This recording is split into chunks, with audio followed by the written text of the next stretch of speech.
दुनिया की राजनीति में एक बार फिर डोनाल्ड ट्रंप ने ऐसा दांव चला है जिसने सबको चौंका दिया है। गजा में शांति के नाम पर एक नया मंच, नाम है गजा बोर्ड ऑफ पीस। लेकिन सवाल यह है कि क्या यह सच में शांति की कोशिश है या फिर ट्रंप का नया पॉलिटिकल इकोनॉमिक खेल है। 9,000 करोड़ की मेंबरशिप, भारत पाकिस्तान समेत 60 देशों को न्योता और इजराइल इस पूरी टीम से नाराज। इस पूरी वीडियो में एक एक चीज को समझेंगे कि आखिर गजा बोर्ड ऑफ पीस क्या है, ट्रंप का असली मकसद क्या है, भारत को यह अहम भूमिका क्यों मिली है, न्योता क्यों दिया गया है, पाकिस्तान और रूस को बुलाने का क्या मतलब है और क्या यह बोर्ड यूनाइटेड नेशन को चुनौती देने वाला है। और सबसे बड़ा सवाल यह कि क्या यह मिशन कामयाब हो भी पाएगा। नमस्कार, बहुत बहुत स्वागत है आप सभी का। आप नवभारत टाइम्स देख रहे हैं, मैं रविंद्र सिंह आपके साथ और यह वक्त हुआ है सारी दुनिया का।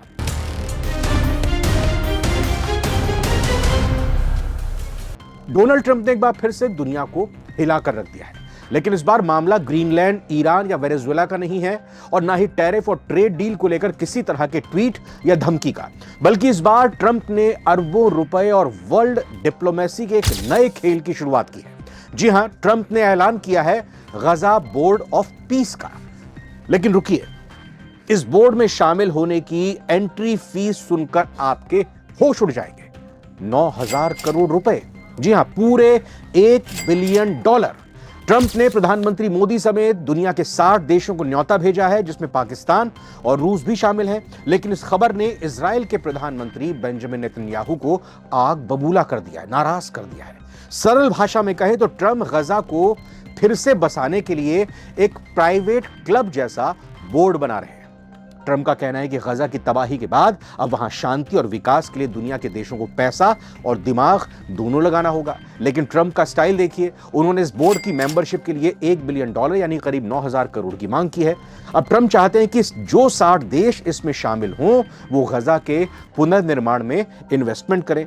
इसे कुछ लोग शांति की पहल कह रहे हैं तो कुछ इसे ट्रंप का रियल एस्टेट माइंडसेट मान रहे हैं, जहां वो गजा को मिडिल ईस्ट का नया दुबई बनाना चाहते हैं।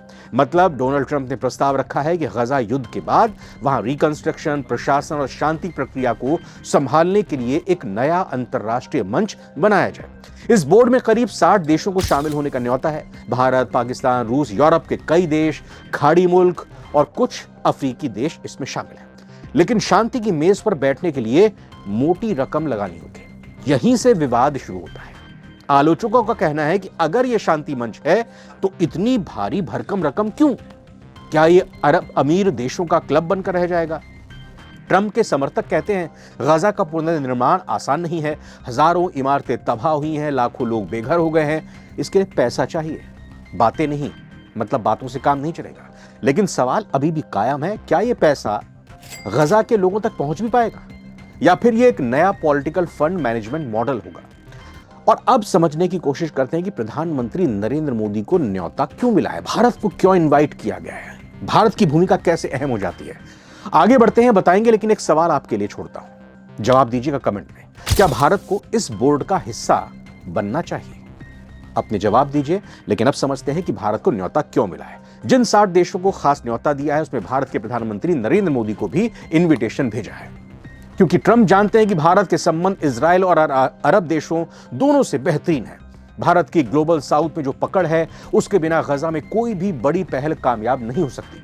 भारत इसलिए अहम हो जाता है क्योंकि भारत की इमेज एक नॉन बायस्ड ग्लोबल पावर की है। इजराइल और फिलिस्तीन दोनों से भारत के रिश्ते हैं। भारत पहले भी गजा के लिए मानवीय मदद भेज चुका है। मिडिल ईस्ट में भारत को एक स्टेबल और भरोसेमंद खिलाड़ी माना जाता है। लेकिन भारत के लिए फैसला लेना आसान नहीं है कि भारत इसमें शामिल हो या नहीं, क्योंकि एक तरफ इजराइल, दूसरी तरफ अरब और मुस्लिम देश और अब पाकिस्तान भी उसी बोर्ड में।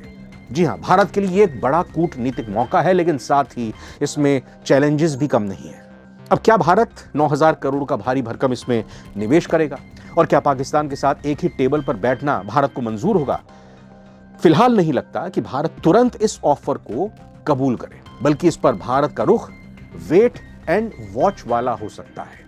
लेकिन ट्रंप का न्योता दिखाता है, दर्शाता है कि भारत अब वर्ल्ड ऑर्डर का नया बॉस है। लेकिन भारत को क्या करना चाहिए, इसको बताने से पहले इस पूरी खबर में जो सबसे बड़ा ट्विस्ट है, यानी पाकिस्तान का शामिल होना, यह समझते हैं। जहां एक तरफ इजराइल हमास को खत्म करने की कसम खा चुका है, वहीं ट्रंप पाकिस्तान और तुर्की जैसे देशों को टेबल पर बुला रहे हैं। ट्रंप जानते हैं कि अगर मुस्लिम देशों को साथ लाना है तो पाकिस्तान को नजरअंदाज नहीं किया जा सकता, लेकिन इससे भारत की टेंशन बढ़ती है, क्योंकि पाकिस्तान इस मंच का इस्तेमाल कश्मीर और भारत विरोधी नैरेटिव के लिए कर सकता है। और यही वजह है कि भारत बहुत सोच समझकर कदम रखेगा। अब आते हैं सबसे बड़े ट्विस्ट पर, यानी इजराइल की नाराजगी। इजराइल का साफ कहना है कि हमसे बिना बात किए गजा के भविष्य की टीम कैसे बन गई। मतलब इजराइल का एक तरह से मानना है कि भाई मेरे घर में दावत कर रहे हो, आपने अपने आप ही मेहमानों को न्योता दे दिया, मेन्यू भी सेट कर लिया, समय भी आपने निर्धारित कर लिया, और जो मेजबान है उसको पता ही नहीं। खासतौर पर पाकिस्तान और कुछ मुस्लिम देशों को शामिल करने से इजराइल भड़क गया है। नेतन्याहू ने यहां तक कह दिया है कि गजा पर कोई भी फैसला इजराइल की सुरक्षा को नजरअंदाज करके नहीं हो सकता। यानी ट्रंप की इस पहल से इजराइल अमेरिकी रिश्तों में भी खटास दिख रही है। इजराइल को डर है कि इस बोर्ड के जरिए अमेरिका उस पर दबाव बनाएगा कि वो गजा से पीछे हट जाए। ट्रंप और नेतन्याहू के बीच ये दोस्ती अब बड़ी दरार में बदलती दिख रही है। और अब आते हैं सबसे बड़े खतरे पर। क्या ट्रंप यूनाइटेड नेशंस को चुनौती दे रहे हैं? हम सब जानते हैं कि ट्रंप अक्सर संयुक्त राष्ट्र की आलोचना करते रहे हैं। इस बोर्ड ऑफ पीस के जरिए ट्रंप एक ऐसा संगठन खड़ा करना चाहते हैं जो सीधा अमेरिका के कंट्रोल में हो, ना कि यूनाइटेड नेशन की जटिल वोटिंग सिस्टम के। अगर 60 बड़े देश ट्रंप के साथ आ गए तो यूएन की अहमियत कागजों तक सिमट कर रह जाएगी। यह ट्रंप का अमेरिका फर्स्ट और ट्रंप वर्ल्ड ऑर्डर की तरफ एक बड़ा कदम है। अब सवाल यह भी है कि अगर यह बोर्ड ऑफ पीस अस्तित्व में भी आ गया तो क्या यह कामयाब हो पाएगा? देखिए, कामयाबी कई चीजों पर डिपेंड करेगी। क्या इजराइल सहयोग करेगा? यह भी पॉइंट है कि क्या मुस्लिम देश एक सुर में बोल पाएंगे? पॉइंट यह भी है कि क्या पैसा सही जगह पहुंचेगा? और एक पॉइंट यह भी कि क्या यह मंच राजनीति से ऊपर उठ पाएगा, अपने हित से ऊपर उठ पाएगा? अगर नहीं, एक भी पॉइंट अगर यहां पर नहीं में है इसका जवाब, तो यह बोर्ड भी एक और फाइलों में दबी शांति योजना बनकर सिमट जाएगा। तो साफ है यह इतना आसान नहीं होगा। इसके सामने कई अड़चने, कई चुनौतियां हैं। पैसे की दिक्कत होगी, 60 के 60 देश का 9,000 करोड़ देने को तैयार होंगे। दूसरा यह कि इजराइल का वीटो यहां पर पहले ही आ गया है कि अगर इजराइल ने गजा में एंट्री नहीं दी तो फिर पुनर्निर्माण कैसे होगा, क्योंकि इजराइल की वहां पर फौज तैनात है। तो क्या वो इन देशों को अंदर आने देंगे? अगर इजराइल अड़ गया कि नहीं जाने देंगे तो फिर क्या मतलब रह जाएगा इसका? तीसरा यह कि हमास का क्या होगा? दरअसल ट्रंप ने शांति की बात तो कर ली है, लेकिन वहां की जमीनी हालातों पर कंट्रोल किसका होगा यह अभी तक साफ नहीं है। हमास का इस पर कहीं जिक्र नहीं है। भारतीय मूल के अजय बंगा, जो कि विश्व बैंक के अध्यक्ष हैं, उनके जैसे विशेषज्ञों का मानना है कि गजा को फिर से खड़ा करने के लिए खरबों डॉलर चाहिए और ट्रंप शायद उसी फंड को जुटाने का रास्ता निकाल रहे हैं। भारत के लिए सबसे सुरक्षित रास्ता होगा मानवीय समर्थन करते रहें, बातचीत का समर्थन करते रहें, लेकिन किसी एक खेमे में फंसने से भारत को बचना होगा।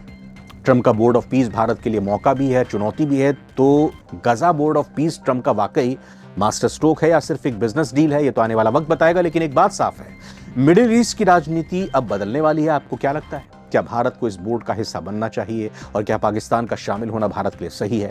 कमेंट्स में अपनी राय जरूर लिखें। वीडियो पसंद आई हो तो लाइक करें और अंतर्राष्ट्रीय राजनीति की हर अपडेट के लिए हमें सब्सक्राइब कीजिए। राष्ट्र की भी खबरें आप तक जरूर हम पहुंचाते हैं। फिलहाल बहुत धन्यवाद। नमस्कार।